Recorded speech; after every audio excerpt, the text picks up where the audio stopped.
The Entrepreneur's Library, episode 208. Welcome to the Entrepreneur's Library, the only book-centric podcast that reviews all the top-selling business books and shares authors' perspective firsthand. This is your resource to finding the next great book that will enable you to grow personally and professionally. Welcome your host, Wade Danielson. Welcome back to the EL. If you haven't already, I would love, again, I'm going to keep emphasizing this, I would love to connect with you guys on Twitter to hear of the upcoming authors that you would love to see come on. And so if there is one that you'd love to see come on, connect with me. I'm at Wade D. Danielson. And but let's talk about the author that we're going to have on today. Today we're going to have on Robert Kelsey, author of The Outside Edge, How Outsiders Can Succeed in a World Made by Insiders. Welcome, Robert, and thank you for joining us on the Entrepreneur's Library. Thank you. Welcome to you as well. Great. Nice to be here. Before we take a deep dive into your book, The Outside Edge, will you take just a moment to introduce yourself? Tell us a little bit about you personally. Okay, well, as you can probably tell, I'm British and lived in New York for 2 years in the late 90s, but mostly have lived in London. I am an outsider. I'm someone that's always considered myself an outsider, and we'll obviously get onto that because that's what the book's about. But I was always someone that didn't quite fit my environment.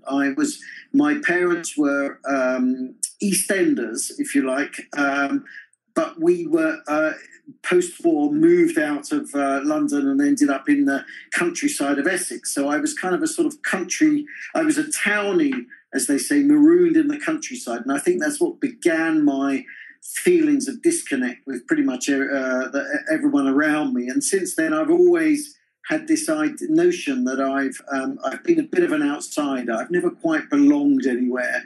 So that pretty much is the best way to describe me. Virtually all the circumstances I've ever been in. I went to university late. So therefore I was a bit older than the others, but also they all seemed a lot posher than me, and I came from a sort of fairly rough and ready background, and so didn't quite connect there. I was involved in journalism, where again they were all very posh, and I was a bit rough and ready. Then went into investment banking where actually they were kind of very much sort of Wall Street, or in as they call it in Britain, City go-getters, and I was a bit more of a deep thinker. So I was always a bit of sort of fish out of water, whatever the water was, and ended up becoming an entrepreneur. And I think that actually what I realised once I became an entrepreneur, and you know, it's a very wide definition, but what I realised was that actually an awful lot of entrepreneurs feel like that. That's often the reason they become entrepreneurs, is because they do feel like fish out of water in pretty much every other environment, whether it's the academic environment or the corporate environment or the public sector or whatever. They feel that they don't belong. And so I really realized that I was tapping into something there with those sort of feelings of outsidership. It's entrepreneurs often, not all of them, but often are outsiders, and so that's me, if you like. I'm an outsider entrepreneur that has become an advocate for outsider entrepreneurs. So, Robert, thank you for sharing that. Thank you for sharing about your personal background. Now, let's jump right into your book, The Outside Edge: How Outsiders Can Succeed in a World Made by Insiders, which was made available not that long ago, actually a couple days ago, April 2nd, 2015. And Robert, we're going to move quickly. But again, our whole goal here today is to help that listener / future reader get a great idea of what your book is all about. And we can do that by getting a couple of their questions answered. And the first one is, what was the inspiration behind writing The Outside Edge? Well, this is my fourth book in this sort of genre of what you could call a self-help genre, but although I call them sort of anti-self-help books, in that I'm quite critical of the other self-help books. And what I realised was that the first one I wrote was called What's Stopping You, sold very well, and it tended to be about fear of failure, which was something I very much suffered from. The second one was called What's Stopping You Being More Confident, and it was about poor confidence, which I felt I had poor confidence. The third one was called Get Things Done, and it was about procrastination. And now these three things all connect up, of course, but they're all different symptoms of something. And so I realized that actually there was something much more holistic going on than simply symptoms. And what was going on was basically who I was as a person. I realized that I basically had a mental disconnect from other people. And whether that was involved, there was elements of low self-esteem, there was certainly elements of alienation, there was all sorts of things in that. But what it did was turn me into someone that felt like an outsider. And so I felt that there was something holistic to write, not just something about symptoms and how to overcome those symptoms, but about being a particular type of person. And so that was partly the inspiration. But I was groping towards a description of that and why I felt that was important. But the real catalyst for me was actually reading Malcolm Gladwell's book, David and Goliath, when he spent 200 pages saying that outsiders and misfits had enormous advantages, and these were inbuilt, innate advantages. And I just couldn't believe what I was reading. I just thought this was nonsense. They have enormous disadvantages. Outsiders are disabled by their own mental blockages, almost from the word go. And sometimes they're so disabled they don't even see the disablement. And so I felt that there was, sure, there were elements of it that were true, but they were true in an almost in the way that, in almost the reverse way that Gladwell thought they were true. In that, what he was describing to me were not outsiders that had an advantage; they were eccentric insiders. And they were using their advantages that they had inbuilt in them in order to gain an advantage, in order to succeed. Now, disadvantaged outsiders simply didn't have those advantages. However, they did have certain attributes that could be useful if they could work out how best to employ them.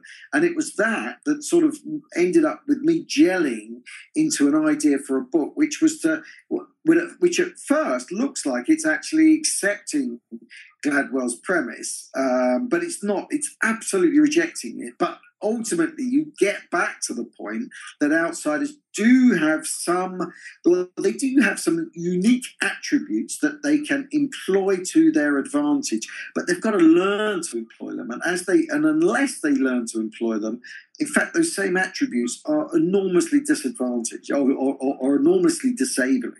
And it was that inspired me to write the book. So, Robert, what makes your book different from others regarding the same or similar topic? Well, I mean, obviously, I've already mentioned Gladwell and the fact that I come at it in a very different way. And I think that the zeitgeist is very interesting, because I think that the zeitgeist these days is that to be successful, you have to be different. That always seems to be the zeitgeist. You have to be the creative one, the innovator, and that's what will generate success. And I think that that's true, but it's not true for an outsider. The outsiders are often incredibly creative people and very innovative people, but they're completely disabled by their mentality, by their outlook on life, and actually, so that prevents them being successful. So while the zeitgeist out there, the Gladwells et al., all say that being an outsider and thinking differently and thinking outside the box is the way to success, I'm saying actually it's not. It's that's all there. You have that. But in order to succeed, to succeed as an outsider, there may be elements where you have to act like an insider. So I'm almost saying the opposite of what a lot of the zeitgeist is saying. And I think they're mistaking. They're making a major mistake in that they're looking at what I would call eccentric insiders. These are elite. These are members of an elite that have rebelled. They've decided to go their own way and do their own thing. And they're using the advantages they're born with in order to do that. Really disadvantaged outsiders do not have those innate advantages or those inbuilt advantages from their education. And that's what they're having to focus on in terms of overcoming their disadvantages. is acquiring what the advantages that insiders have instantly. And so I think it comes at it in a very different way. It comes at it absolutely a different way. Also, secondly, and I think this with all my self-help books, is that I write it as a sufferer. I'm not a guru. I'm not a psychologist. I'm not some kind of sage in that sort of Gladwell mold at all, or in the Anthony Robbins mold or Brian Tracy or any of those people. What I am more than anything else is a sufferer. I'm someone that actually has suffered from these things, and I am an outsider. I'm someone that to this day is an outsider. I'm not now an insider going, okay, this was what it was like when I was an outsider. I am an outsider to this day and will remain so until the day I die. And because there are innate mental issues that outsiders have that they will not overcome. They just need to they need to navigate, and they need to accept and understand and then navigate. They will not overcome them. So, Robert, how did you design the book to be read? Is this a book that someone can jump in, jump out, cherry picking information as needed, or did you really design it to be read from front to back? Can I say that both? Am I allowed to say that? In that I'm a writer and I write as a narrative, and I want my books to be read from beginning to end. That's my ambition. I wouldn't write a book in any other way. Having said that, and having done that, it has a very good index, a very clear table of contents, and has a structure to it that I would hope would act as a strong reference guide once you've done that. So I would aim to do both in that respect. I'm being a bit greedy, I realise, but that would be very much what I'd want people to get from that, is that a good read, first of all, a good read, but also what I would hope is that it's well written enough so it washes over you, and the impression of it washes over you. If this is someone who is aligning with your way of thinking, that empathises with you as a person, and is taking you on a sort of mental journey, saying, look, I get this, I really understand this, I understand the thought process that disable you and will continue to disable you. There's no cure here. No one's going to suddenly go, oh, actually now, 1 minute you're like this and the next minute you're like that. You will, the way you feel now and act now is the way you're going to feel and act for the rest of your life. It's innate. But it doesn't need to disable your progress. It doesn't need to it doesn't need to sort of ingrain your failure. You can think like this and act like this, but still be successful. And that's what I want people to, the first message I want people to get. And I guess that is a sort of washover read in which people sort of read it and enjoy it. And then I would hope that there would be something very practical that could come out of it as well. And that would act as a reference book that people can dip into time and time again. There's plenty of bullet points in there and ways forward and things like that. So it's a very practical book, but it's there to be read as a narrative. So we've already jumped into the book pretty deep so far. So this next question I want to ask is to put it all in a nutshell. And that's if the reader could only take away one concept, principle, or action item out of your entire book, everything that you shared up to this point with us on the podcast as well, what would you personally want that to be? I think if there's one word that it all comes down to at the end, is insight. And I would want an outsider to understand who they are, to understand that they're an outsider. And by outsiders, one of the things I've been dealing with here is that a lot of, for instance, one of the reviewers that rejected reviewing the book said, well, you're a white male. How can a white male portray themselves as an outsider? And I thought, well, that was a huge misunderstanding of what it means to be an outsider. And you are an outsider within your own peer group. That's what I mean by an outsider. It's someone that's alienated, estranged from their own group. So these people can look exactly and sound exactly like you, but you are not like them. And you know that in your mind, you know that when you're an outsider. Often that comes down to strained family relationships when you're a child, sensitivity as a child. There's all sorts of psychological roots to that. But actually, that's what it comes down to. So it's right in the heart of your peer group. Are you an outsider? And also what can happen is that you leave that peer group because you want to explore different groups. But of course, once you leave your peer group, you're always going to be the outsider. So yes, you're an outsider within your peer group, in your tribe, but then you become an outsider from leaving your tribe and your peer group. So that they reinforce each other. I think that what I want people to have is insight, as I said. So they need to understand that. They need to understand what motivates, what's behind why they think that is. Often it is issues in childhood, etc. So I want them to understand it. Then I want them to accept it. I want them to accept who they are. There's a lot of people in my position hate themselves. They've got a very deep sense of self-hatred and certainly a low self-esteem. And I want them to accept who they are, so they start overcoming that. They won't cure it, but I want them to stop being disabling for them. And then from then on, you move forward into a sort of navigation that helps them sort of accept who they are, understand who they are, and then helps them succeed so that they can actually move forward with their lives. And I think that insight is what I want them to develop. And there's all sorts of things involved in that. I think a key one for me is finding meaning. I think your life will only really make sense when it finds its meaning. There's a philosopher called Viktor Frankl who wrote a book called Man's Search for Meaning that I get a lot of influence from in that respect. He was actually a Holocaust survivor, and he imagined himself giving lectures on suffering, on human suffering, while he was still in Auschwitz, and that detached him from his own suffering. It gave his life objectivity, and so he imagined himself giving these lectures, and actually it made him freer than even his captors, because his suffering therefore had meaning. And that's a key thing, is that you need to find meaning. Obviously,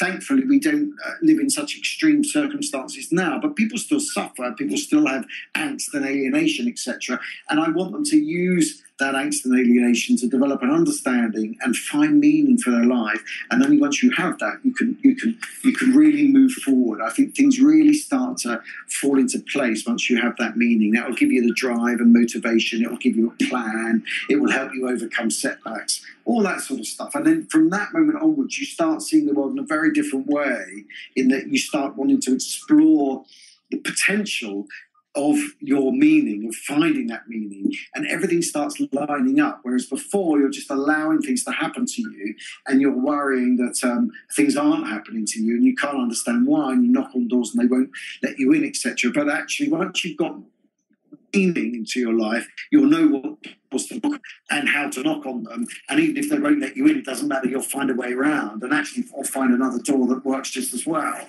And so I think that once you have that insight, things start making sense. So that's the one thing I'd want people to take away. Excellent. And Robert, you said a couple of quote-worthy things within that question, and that actually leads to our next question, which is, do you have a favorite quote, something that you wrote, a quote from your book, and will you take a second to explain to our audience what it means to you? Well, there's a lot of them, really, and I quote a lot of other people. I think that there's so many of them. One of the things that has always disabled me, and I think disables a lot of outsiders, is their reactivity. That you react to things in a very emotional way, and it's very disabling. And so I think that one of the things I've always said to people is that they should focus on their second reaction, and that their first reaction will be emotionally based. It will be a trigger. It will be based on fears. It will be based on all of the horrible stuff that occurred to them probably in childhood and all of that sort of stuff. And that's their first reaction. But it's not the right reaction. The right reaction is your second reaction. And that's the one that the rational reaction, that's the one that fights that first reaction. That's the one that says, no. What's my goal here? What's my strategy? What am I trying to achieve? What's my meaning? Where have I found meaning? And how does this line up with that? And it's that second reaction that matters. And so focus on the second reaction would be probably my one little takeaway. And and if you do that, you'll find everything sort of lines up in a much more constructive way than if you focus on your first reaction. And also the next element of that is to focus on your second reaction quicker and quicker and quicker. If you think about it, there's a lot of people who are reactive and they have a first reaction. It can be years before they can have that second reaction and go, you know what? I reacted poorly there, and they probably want to do something about it. And it can be years before they have that second reaction. What I'm suggesting is you can have that second reaction so quickly, eventually, that people won't even notice the first reaction. And that's when you become a very enormously capable person. You'll still have that first reaction. It will still be emotionally driven. It will still be all the negatives that you have now. But you can get to that second reaction so quickly, people won't have even noticed you had that first reaction. And that's certainly more powerful than having that second reaction months later, years later, a lifetime later. Robert, that is powerful. And we're gonna put that quote in the show notes at the elpodcast.com, so our listener can go back and reflect on that more later if need be. And Correct. And Robert, we're to our very last question, and that's and we're gonna actually step away. It's the first question. We'll step away from your book for a moment. But if there's only one book you could recommend to our listeners, based on the way that it's impacted your life, maybe created a paradigm shift or a lifestyle shift, what book would you suggest? Well, I think it probably does have to be Viktor Frankl and Man's Search for Meaning. And I think one of the things that he was talking about in that is about suffering, and that obviously, the suffering he went through. He was the only one of his family to survive. He was in a work camp and then ended up in Auschwitz, and so it was enormous suffering that he went through. But one of the things he realized was that he owned that suffering. That was his suffering. And, so no one could take it away from him. He had the power to decide his attitude towards the suffering he was receiving. It was that he called it the last human freedom, was his attitude to decide how he dealt with that suffering. And the way he dealt with it, as I say, was he gave it meaning. And he was obviously a psychiatrist by training, but he gave that suffering meaning by objectifying it and realizing that there was, a future in lecturing people on man and on suffering and the meaning of suffering. And that objectified his existence within the camps, helped him survive the camp life, because an awful lot what we didn't realize about camp life that he told us was the level of suicide, very high level of suicide that he was trying to prevent. So that gave him enormous meaning. And it also meant that he owned the suffering. So the suffering is yours to do with what you want. For instance, on a very personal note, I often clash with members of my family who don't like me going through some of the stuff that happened in my childhood, some of the negative stuff that occurred, and using that, they would rather the phrase about washing your dirty underwear in public, if you like, and they're very anti that, and I've had to sort of reconcile myself to being public about it, which does annoy members of my family, and the way I reconcile it is through what Viktor Frankl said, which is if you are given suffering, if suffering happens to you, whatever that suffering is, you then own it. You can do what you like with it. It's yours. How you utilize that is up to you. Whoever, not necessarily someone, but someone or something has made you suffer in whatever way. How you utilize that suffering is now yours. You now own it.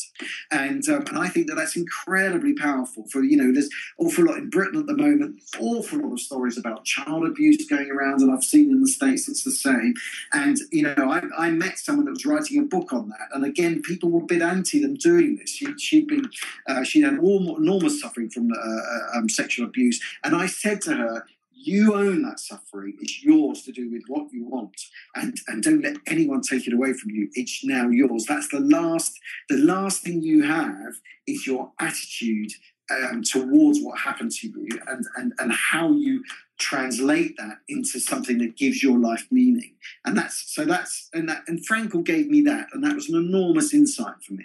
That's excellent. And what a fantastic book to reference. I'm not sure if it's the first time, but it hasn't been referenced all that many times. So I appreciate you bringing that book back up.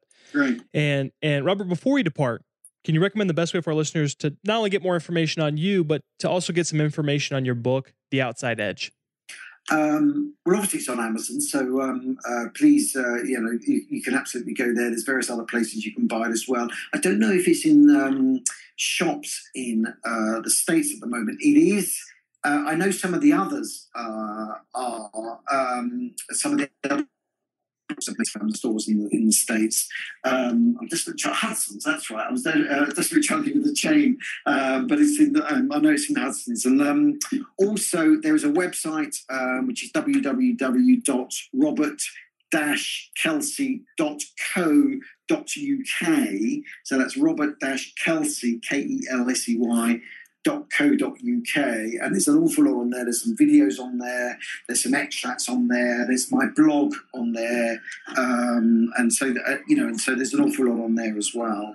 But there's an Amazon page on me as well, so there's plenty out there. Excellent. Well, Robert, thank you so much for coming on and sharing your book with us. Well, thank you. Appreciate it. Thank you so much for listening in today. If you want more information on Robert or his book, The Outside Edge, check out the show notes at the elpodcast.com. Looking for your next book idea? Head over to the elpodcast.com, where Wade shares his amazing resource, the top 10 business books recommended by over 500 entrepreneurs, with you for free. That's the elpodcast.com. Till the next time, keep it on the EL.